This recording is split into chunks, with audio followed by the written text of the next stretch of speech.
인간은 자신의 의식에 담기지 않은 것을 볼 수 없다. 어떤 것을 의식하지 않는 한 그것은 존재하지 않기 때문이다. 우리 의식의 가장 위대한 목적은 바로 이 현실을 변화시키고 더 나은 세상을 만들어내는 것이다. 하지만 우리가 스스로 그 책임을 포기하고 상상력의 힘으로 세상은 바뀌지 않아라고 단정 지어버린다면 세상을 변화시킬 수 있는 유일한 힘을 거부하는 셈이다. 끌어당김의 법칙의 창시자인 네빌 고다드에 의하면 현실을 만들어내는 유일한 물질은 의식이며 모든 문제의 시작은 내 안의 태도에 달려있다. 그러므로 내면에서 진실이라고 확언하지 않은 대상은 우리의 세계에서 결코 실현될 수 없다. 우리가 더 나은 세상을 원한다면 더 나은 존재가 우리 안에 있다는 사실을 인정해야 한다. 오늘은 상상으로 현실을 창조하는 네빌 고다드의 마지막 가르침을 담은 책 나는 그것이다에 대해 이야기해보겠다.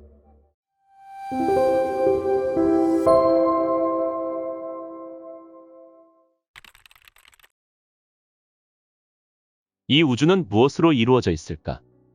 최초의 원인 물질이 빛이라면 여기서 파생된 모든 진화의 산물과 드러난 현상도 빛으로 남는다.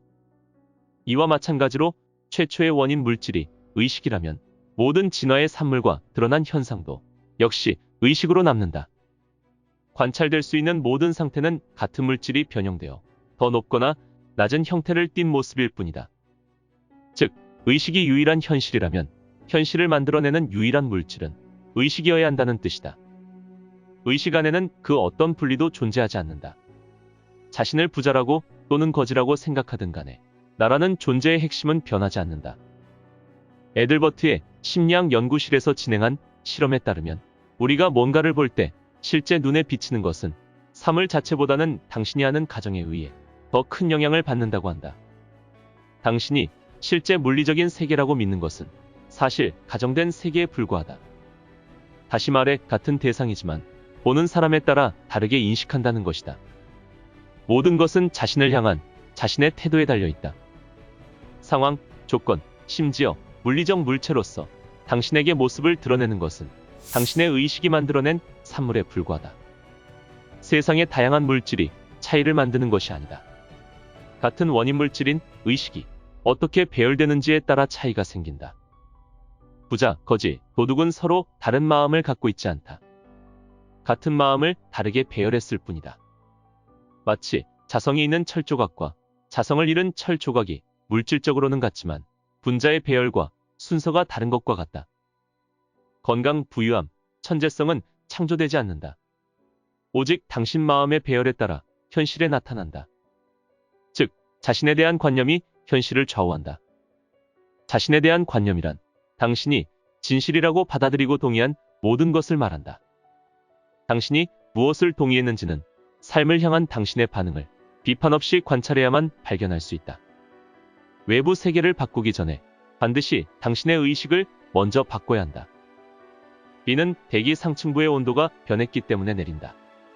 이와 마찬가지로 상황의 변화는 의식 상태가 바뀌었기 때문에 결과적으로 현실에 드러난다. 사람들은 외부 세계가 실제한다고 믿는다. 자신이 가진 힘을 응축하고 집중시켜서 외부 세계의 얇은 껍질을 뚫고 관통하는 방법을 모르기 때문이다. 감각이 제공하는 관점을 뚫고 나아가는 일은 어렵지 않다. 우리가 주의를 돌리기만 해도 외부의 객관적 세계는 사라진다. 우리는 열망하는 상태를 정신적으로 보기 위해서 그저 그 상태에 집중하면 된다. 프랑스의 철학자 블레즈 파스칼은 이렇게 말했다. 내가 이미 당신 안에 있지 않았더라면 당신은 나를 찾지 않았을 것이다. 이처럼 사람은 소원이 성취된 느낌을 가정한 뒤에 그 확신에 따라 살고 행동함으로써 자신의 미래를 가정과 조화롭게 바꿔나간다. 당신의 열망은 실현하기 위해서 애써야 하는 대상이 아니라 이미 가지고 있다는 사실을 깨달아야만 하는 대상이다. 즉, 원하는 모습이 된 느낌을 가정해야 한다. 믿는 것과 존재하는 것은 하나다. 그러므로 당신이 되려는 존재는 너무 멀리 떨어져 있을 수 없고 심지어 너무 가까이 있을 수도 없다. 가까움은 결국 분리를 암시하기 때문이다. 가정의 법칙을 성공적으로 사용하려면 어떻게 해야 할까? 첫째, 무엇보다도 열망하고 타오를 듯이 원해야 한다. 좋은 결과를 이루려는 의도가 더해진 불같은 열망은 모든 성공적인 모험의 첫 시작이다. 지금 어느 수준에 있는지에 따라 내가 어떤 사람인지 결정된다. 둘째, 목표를 달성했을 때 현실에서 마주할 일을 상상 속에서 경험하는 것이다. 상상력은 단지 공상이 아니라 이미 모든 가능성이 실현된 제4차원의 세계이다. 그러므로 이 세계에서 경험한 것들은 반드시 현실로 나타난다. 만약 당신이 가정의 법칙을 적용하다가 실패한다면 그 원인은 무엇일까? 이 질문에 대한 답이 가정의 법칙을 성공적으로 사용할 때 가장 중요한 요소로 작용한다. 가정이 현실이 되는데 걸리는 시간은 당신이 이미 열망하는 존재가 되었다고 원하는 것을 갖고 있다는 느낌을 얼마나 자연스럽게 느끼는지와 정확히 비례한다. 이때 실패 원인은 바로 상상 속 자신의 모습이 자연스럽게 느껴지지 않는다는 것이다. 당신의 열망이 무엇이고 가정의 법칙을 얼마나 충실하게 따르는지와는 상관없이 원하는 모습을 자연스럽게 느끼지 못한다면 당신은 그 상태에 다다를 수 없을 것이며, 더 나은 직업을 얻는 일이 자연스럽게 느껴지지 않으면 더 나은 직업을 얻지 못할 것이다. 그렇다면 어떻게 해야 자연스럽게 느낄 수 있을까? 비결은 바로 상상력에 있다. 자기 관념을 바꾼 이후에 당신 삶에 일어나는 변화를 보며 깨닫지 못한 사람들은 의식의 변화 때문이 아니라 운, 우연, 외부 요인이 영향을 미친 결과라고 생각한다. 하지만 당신의 삶을 지배하는 단 하나의 운명은 당신이 스스로 만든 관념과 가정에 의해 결정된다. 가정은 거짓일지라도 당신이 끈질기게 고집하면 사실로 굳어지기 때문이다. 당신이 찾고 희망하는 이상은 이미 이루어졌다고 상상하기 전까지는 당신에 의해 실현되지 않을 것이다. 당신에게 주어진 상황을 해결할 유일한 방법은 자신의 근본적 심리 변화를 경험하는 것이다. 당신이 가로막히는 이유는 상상력을 다스리지 못하고 소원이 이루어진 느낌에 충분히 집중하지 못하기 때문이다.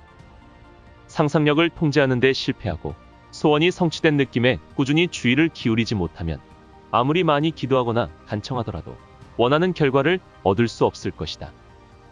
상상력은 바로 당신 자체이며 상상력이 보는 세상이 진정한 세상이다. 하지만 당신이 관찰되는 사건의 흐름을 성공적으로 바꾸고 집중력의 움직임을 지배하려고 나설 때 이 사실을 깨닫게 될 것이다. 우리의 삶을 빚어내는 것은 객관적 사실이 아니라 우리가 상상 속에서 창조한 사실이다. 매사에 정확하고 문자 그대로 사고하는 사람이야말로 허구의 세계를 살아간다. 표면적으로는 행동에 자유가 있는 듯이 보이더라도 당신은 다른 모든 것이 그렇듯 가정의 법칙을 따르고 있다.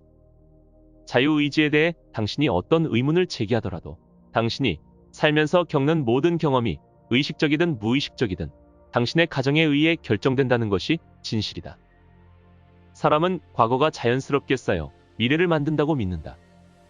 하지만 가정의 법칙은 그렇지 않다는 점을 분명히 보여준다. 가정은 당신이 실제로 있지 않은 장소에 당신을 심리적으로 머물게 만든다. 그러면 감각은 당신을 심리적으로 머무는 장소에서 끌고 나와 다시 실제로 있는 곳에 데려다 놓는다. 이렇게 심리적으로 전진하려는 움직임은 점점 시간이 흘러 물리적인 전진으로 이어진다. 창조성은 더 깊은 받아들임일 뿐이다. 시간과 공간에 존재하는 모든 현상은 시간의 흐름에 따라 차례로 경험되지만 실제로는 무한하고 영원한 지금 안에 함께 존재하기 때문이다. 다시 말해 당신이었던 것과 당신이 될 것과 인류였던 것과 인류가 될 모든 존재와 상태는 지금 실제하고 있다. 창조가 완료되었다는 말은 무엇도 창조되지 않는다는 뜻이다. 오직 드러날 뿐이다.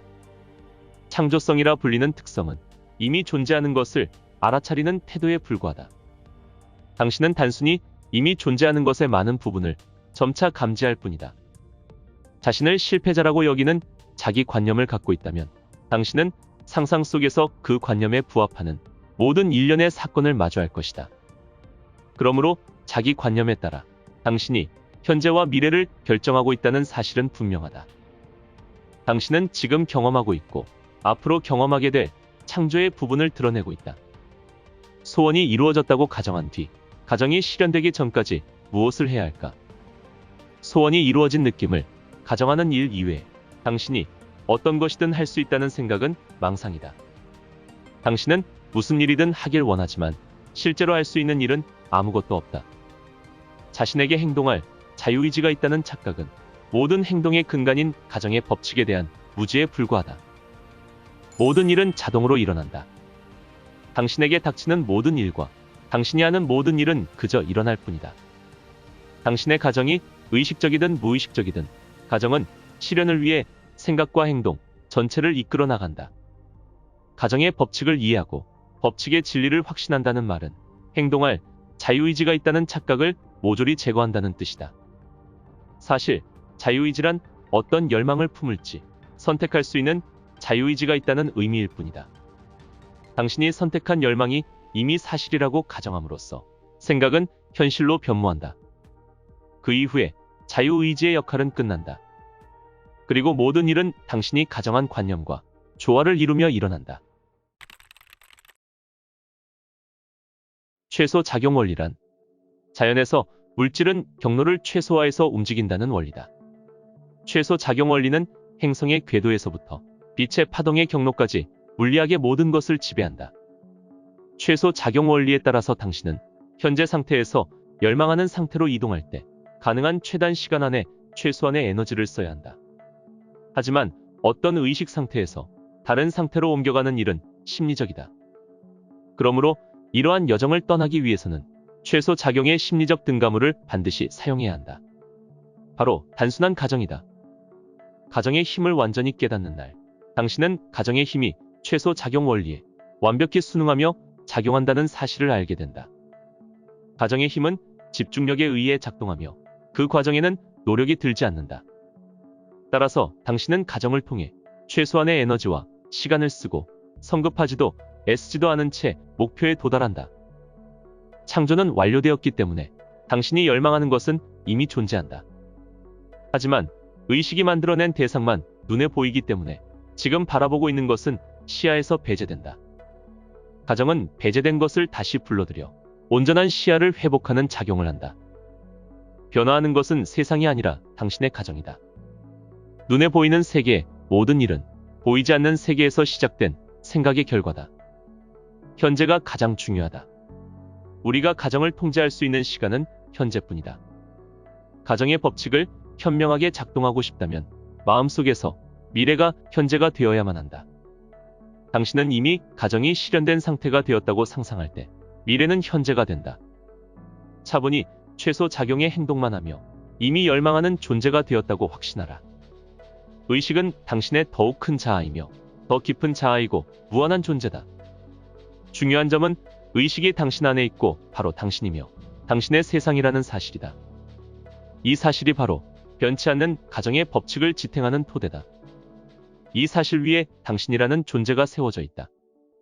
하지만 당신은 이 사실을 절대 머리로 알 수 없고 논쟁할 수 없으며 입증할 수도 없다.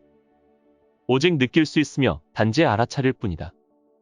미래의 꿈은 실현하려는 사람의 마음속에서 현재의 사실이 되어야만 한다. 우리는 목표를 달성했을 때 현실에서 마주할 상황을 상상 속에서 경험해야 한다. 상황에 직접 들어가 상상하는 영혼은 그 상상의 결과를 깊이 받아들이기 때문이다. 창조적 상상의 모든 형태에는 감정의 요소가 내포되어 있다. 감정이 없다면 어떤 창조도 가능하지 않다. 현재 상태를 초월하려는 우리의 열망에는 잘못이 없다. 인간이 자신에 대해 만족에 머문다면 세상은 어떤 진보도 이루어지지 않을 것이다. 기도는 소원이 이루어진 느낌에 자신을 내맡기는 것이다. 기도가 어떤 응답도 가져오지 않는다면 그 기도에는 뭔가 잘못된 점이 있는 것이다. 그리고 잘못은 대부분 우리가 너무 많이 애쓴다는 사실에 있다. 기도의 상태와 의지를 가진 행위를 대조하지 않고 오히려 동일시한다는 점에서 심각한 혼란이 발생한다. 기도의 절대적인 규칙은 노력하지 않는 것이다. 기도가 응답받은 상태로 들어가 그 감각을 느껴라. 그 상태가 당신의 마음을 가득 채우고 의식에서 다른 모든 상태를 몰아낼 때까지 지속하라. 우리가 해야만 하는 일은 의지를 키우는 것이 아니라 상상력을 훈련하고 꾸준한 집중력을 연습하는 것이다. 기도는 진정으로 창조가 이루어지는 상태다. 어떤 것을 영적으로 알기 위해서는 오직 그것이 되는 수밖에 없다. 단순히 그것에 대해 말하거나 바라보는 것이 아니라 반드시 그것 자체가 되어야만 한다. 사랑이 무엇인지 알기 위해서 우리는 사랑 안에 있어야 한다. 하느님이 무엇인지 알기 위해서 반드시 하나님과 같은 존재가 되어야만 하는 것이다. 우리는 건강하기 때문에 행복하다고 말하지만 그 과정이 반대로 똑같이 작용할 수 있다. 우리는 행복하기 때문에 건강하다. 다른 사람을 위해 기뻐하는 행동은 그 사람뿐만 아니라 우리 자신에게도 축복을 준다. 다른 사람에게 화를 내는 행동은 그 사람의 잘못을 두고 자신에게 벌을 내리는 것이다. 세상은 I am이 의식한 모든 것을 확대해서 보여주는 거울이다. I am이라는 말 뒤에 무엇을 두느냐가 당신의 인생을 만든다.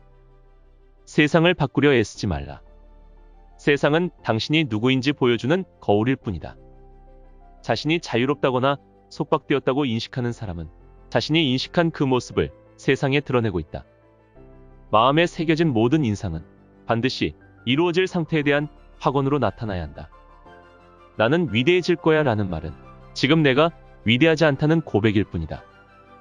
뭔가가 되어가는 존재로 자신을 바라보는 행동은 자신이 그 존재가 아니라는 점을 확실히 알고 있다는 방증이다. I am, 즉 당신이 존재한다는 인식이 바로 진리이다. 그러므로 존재 이외의 다른 어떤 것과 자신을 동일시하면 당신은 그것에 얽매이고 제한받게 된다. 당신이 자신의 혈통, 인종과 자신을 동일시한다면 사람들이 그것을 비난하고 책망할 때 당신은 즉시 상처받을 것이다. 당신은 의식한 존재를 끊임없이 객관적 현실에 드러내고 스스로 자신이라고 인식한 대상이 완벽히 구현되는 세계에서 영원히 살아간다. 의식이 유일한 현실이라는 점을 이해할 때 우리는 의식이 오직 한 분인 창조주라는 사실을 깨닫는다. 당신의 의식이 곧 운명의 창조주라는 뜻이다. 실제로 알아채든 알아채지 못하든 당신은 매 순간 당신의 운명을 창조하고 있다. 자신의 상상력을 통제하고 훈련하고 싶은가? 나는 그것이다 라는 책과 함께한다면 네빌 고다드가 전하는 명상과 몰입 등 구체적인 실천 방법을 통해 인생의 긍정적 변화를 이루어낼 수 있을 것이다.